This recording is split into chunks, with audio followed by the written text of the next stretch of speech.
Welcome to Smash Hit Sports. We have Hawaii long snapper Jack Mowrey on the show today. Incredible episode. If you want to see more athlete interviews, make sure you hit that subscribe button so you don't miss a thing. Hello, welcome to Smash Hit Sports, and we have not only an incredible guest, but maybe the most disrespectful guest of all time, because he knows that my ass is sitting here in Indiana, and he is just calling in from the beach in Hawaii. It's Jack, welcome back, dude. Let's start with how is the off season going? It's you guys are in spring ball, right? So it looks like you do get a little free time. How's the off season training going? Oh, it's going great. We got I think one of the best strength coaches in the country, Bobby Thomas. He came from NFL pedigree. He was with the Falcons for a while. He's been getting us right. He's been treating us good, weight room, and then Coach Chang, he's huge on getting us rest and allowing us to be performing at our best at all times. So, he's been taking care of us a lot and, pushing us when we need to be pushed. So it's a great balance that we've been having right now. Going into spring ball, you guys don't have, the Mountain West hasn't set their schedule yet. What do you care about what other teams are doing right now? Or are you just kind of locked in on hey, this is a team, this is what we are trying to shape ourselves into headed into next season? Yeah, I would say honestly, the biggest thing about that question in particular too is the only thing I think as a teammate and as a part of a team, the only thing we should care about other teams right now is that we're working harder than them. So anytime, I will hold planks after practice or have extra sprints or extra hard weight room, I think what is another team doing right now? Are they doing what we're doing? Because, Stanford's week 1 and we got to work harder than them boys in Palo Alto. So it would be a shame if you beat those guys back-to-back years. That'd be an absolute shame. But it is on the road this year. I'm excited for that one. You play at Arizona State as well. The Mountain West it's going to be completely different this year. Is there any team that you're excited to potentially play against? Yes. Northern Illinois, going on the road to Northern Illinois would be maybe the worst thing of all time. As of right now, they have our home and aways, and they have us going to Northern Illinois. That's insane. That's insane. I don't know how that one's going to be weird. We'll probably have to travel 2 or 3 days in advance. Normally we travel 2. This will probably have to be 3. I'm really excited for North Dakota State, however, to join the conference. I think as a football fan, not even as a player, as someone who loves college football, I think that's great for college football. I think the Mountain West is the perfect fit. I think, nothing against Northern Illinois, nothing against UTEP, but the Mountain West should have added Montana State, and North Dakota State. Because those environments are they're some of the best environments in the country. Well, and it's people who really care about football too. And that's kind of where, when you want to build a conference, right? If you play NCAA or whatever, and you get to make your own, you want your conference to be schools that care a lot. And those schools do. And more than just football. But speaking about more than just football, I've seen you checking out some Hawaii baseball games. What is it like as a student athlete at Hawaii going to some of these other sporting events? Because Hawaii, not just a football school. You guys have a lot going on from an athletic standpoint. Yeah. Well, how cool is it for baseball? Is awesome. We have one of the best baseball stadiums in the country by far. It looks so nice. It looks our basketball so arena is awesome. Our basketball team's kind of been hooping recently. So it's good athletics. I'm actually out here right now at the women's beach volleyball tournament, supporting the Lady Beach Bows. So how far is where you're at right now from campus, or is it technically considered on campus? From campus, about an 8-minute drive, if that. From my apartment, about 5 minutes. So, Dude, that sucks. I hate that for you. Such a long commute to the beach to watch high level sports. Damn. That's sweet. So we talked, the last time we talked was after the Stanford win. Since then, Kwesi was nominated for the Lou Groza Award. How cool is it being part, because as much as a lot of these individual awards in college football go, everybody knows, they are not won by one singular player.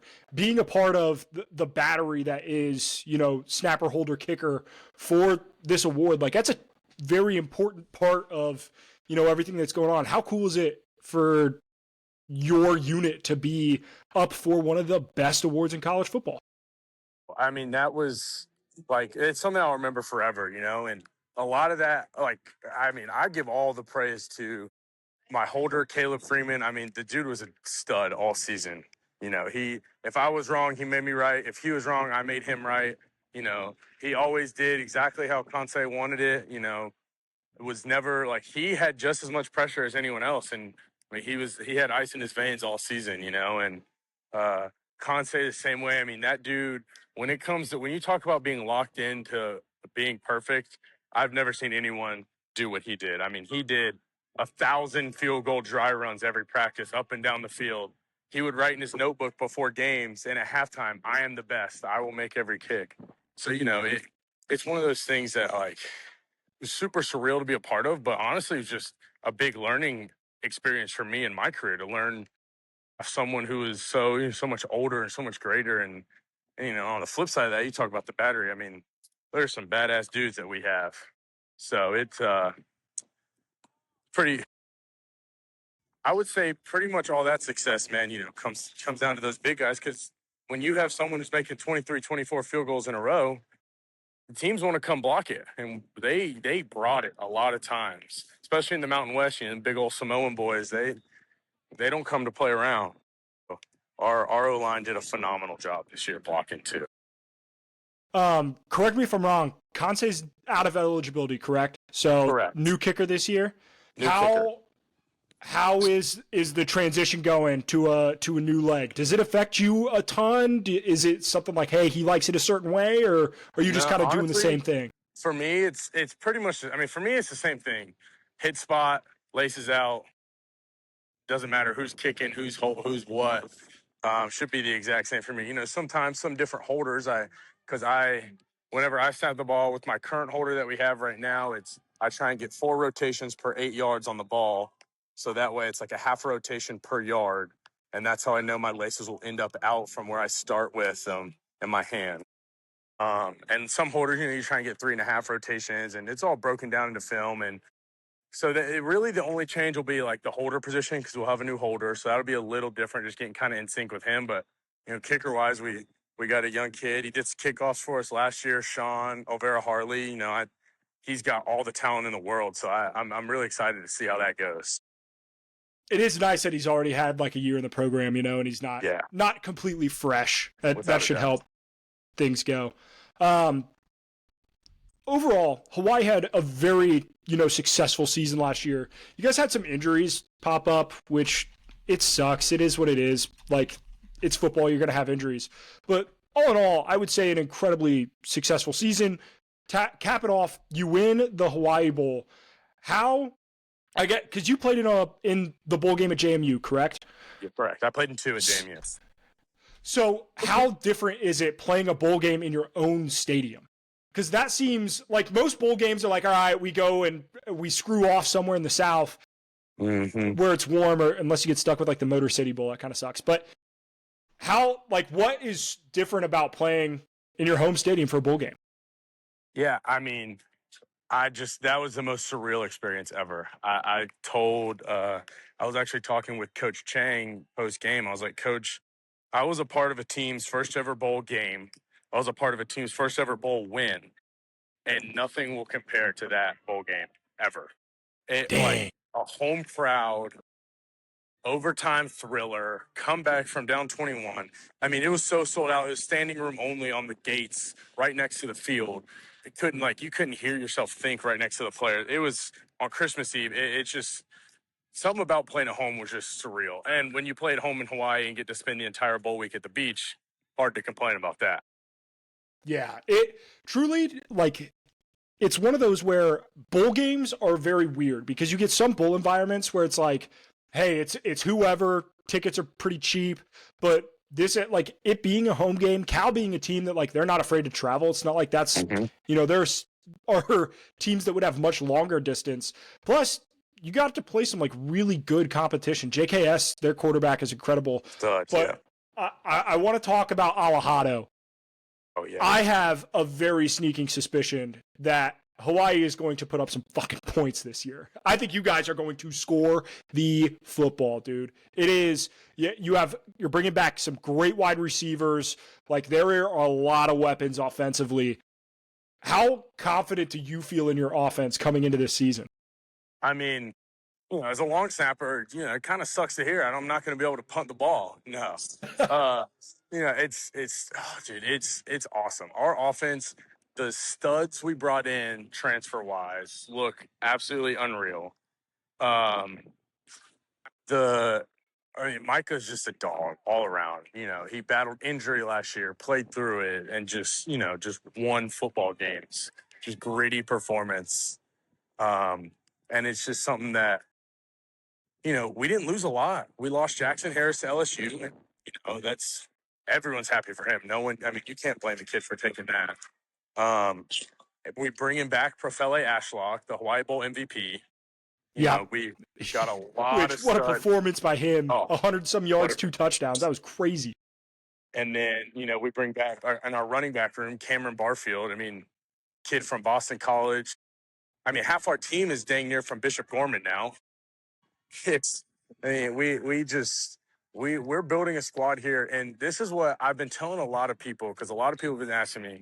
So last spring, I was at JMU when we went 9-4, won a bowl game, and then brought in a lot of power forward transfer talent. And then JMU, in turn, flipped it around and had an 11-1 run and went to the college football playoffs. And I keep telling a lot of people, this team and situation has the exact same vibe. Yeah, I mean, you're not far off. The group of 5, and this is looking into teams as we start heading into next year. There are so many group of 5 teams that lost their head coach. And you guys don't. You bring back one of the best head coaches in college football. You have a continued there's a lot to say in a world of college football where things are changing a lot of like all over the place. You guys have a lot of continuity, and I think that's going to mean so much for a team that went 9-4 last year. I think the Mountain West is going to be in trouble. I do. I think y'all are going to be a problem. A quick break brought to you by our partners at Homefield. Homefield Apparel has the best college merch in the game. It's not just stuff from your normal college bookstores. It's throwback. It's incredibly high quality. I'm actually wearing a Missouri shirt now from Homefield. Super comfortable, worth every penny. These guys are the absolute best, and they have so many schools. I mean, I've got Hawaii on the screen, but they have every school from A to Z. I'm not kidding. Like, this is just, I'm just going to read you the W's that they have. Wake Forest, Washington, Washington State, Wayne State, West Virginia, Western Kentucky, Western Michigan, Wichita State, Winthrop, Wisconsin, Wright State, Wyoming. That's just the W's. It's absolutely incredible. Go check them out just in time for March Madness. They are giving our fans 15% off with code SMASH. That's 15% off your first purchase with the code SMASH, or use the link in my bio. I appreciate y'all for checking the link out, but Homefield is the absolute best. Go check them out. Yeah, I think it's going to be, a lot, and that's another good thing too, is we didn't lose a lot in the Mountain West, but keeping us in UNLV is huge for the conference, that kind of, losing Boise stinks and San Diego State and all that. But, it's just, man, this is going to be a fun season. I think we're ready to get our lick back against UNLV. I mean, I know that one's sitting in our mouth, bubbling. So I'm ready for that one. I'm super excited for them to come here to the Rock. But I got a special feeling about this team in this season. It's exciting stuff, man. I have to bring it up, and I want to hear your thoughts on this. Was there any point you see, your former head coach go on to win a national title at Indiana? I'm sure you're ecstatic for the dude. But was there any point where you're watching that game and you're like, fuck, could transfer to Indiana? Yeah, I mean, so kind of even funnier side note to that is I grew up a Miami Hurricane fan. Oh, really? So, Damn. so much so, my dad was at the national championship game as a Miami Hurricane fan. That's awesome. So it was one of those things that was like kind of crazy to watch, like I'm watching my favorite team growing up play my former head coaches and all my former teammates. So it was like, it's pretty nuts to watch in general. But I mean, I never had, I'm not someone who looks back on decisions and regrets any. And yeah, it'd been really cool to win a national championship, but the situation there obviously didn't work out in the beginning anyway when Signetti left and I ended up staying at JMU. And, I ended up entering the transfer portal and my other team went to the playoffs as well.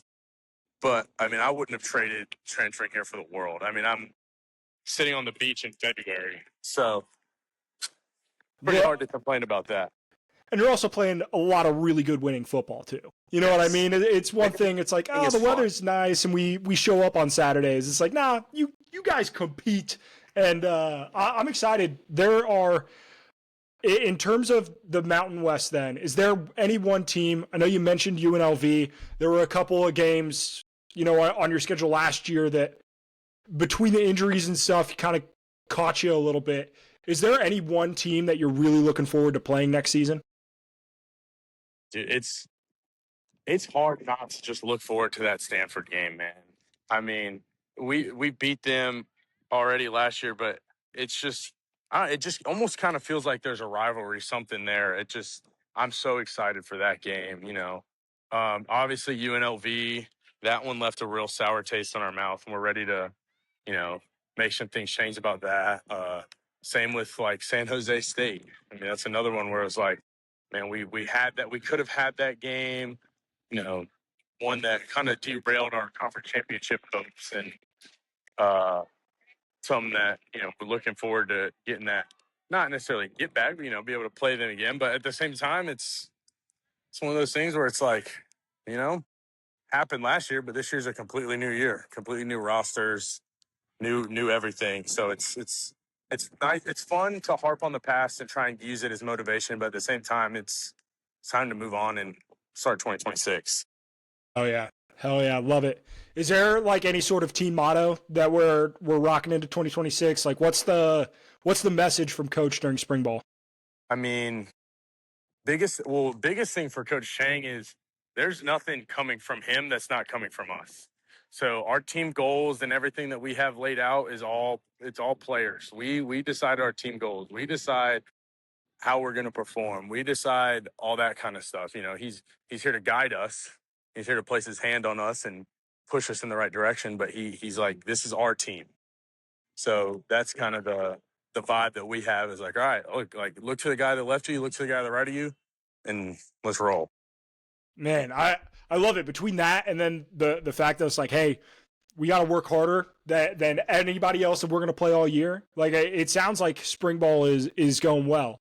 It is we talked a lot about kicking from a punting standpoint. How does that unit feel heading into next year?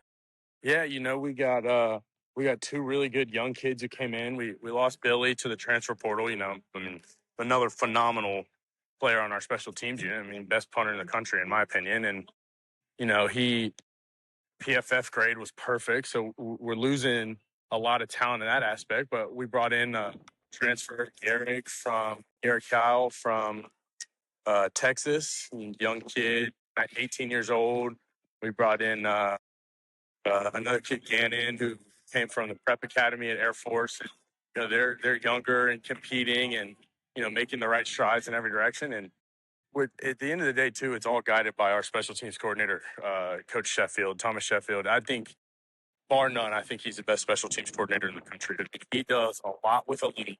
He plays in probably the hardest place to coach special teams in the country with the wind and the constant changing elements and humidity and no sea level elevation. And so, under his wing and his leadership, I really believe that we are going to have a special year this year.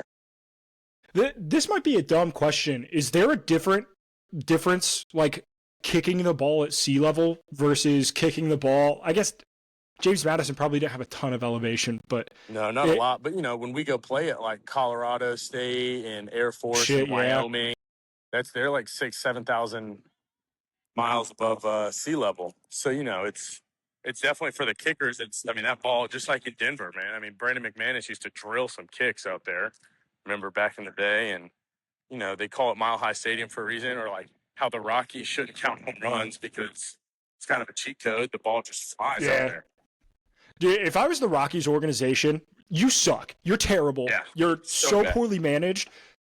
Bring in your outfield like 10 feet and just be like, yeah, everybody comes here and they hit dingers. And like that's your entire organization is just built around dudes who can mash the damn baseball. I don't know why they don't do that. I don't either. Maybe that's why I'm not a baseball GM. But probably. That's what it is.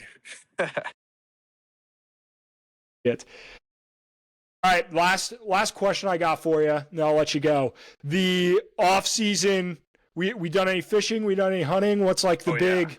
Added anything to the trophy case? What does that look like? Went home for winter break. Went out duck hunting. Didn't get out to deer hunt at all, and came home too late for season. But what I'm really excited about is I've been fishing out here, catching fish. A couple of my local buddies I go out with, or local bradas, I should say. Triton, Kelly Akepi. He the west side boy of the island, and him and I go out and fish together.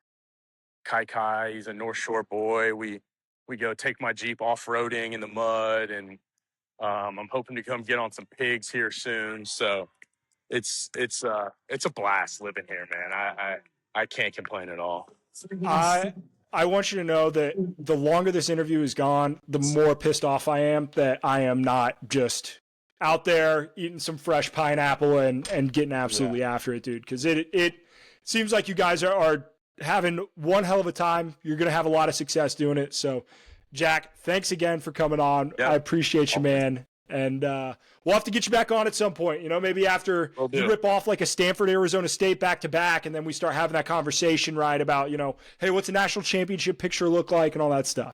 There we go. Oh, yeah, man. Good to talk to you. Yeah, good to talk.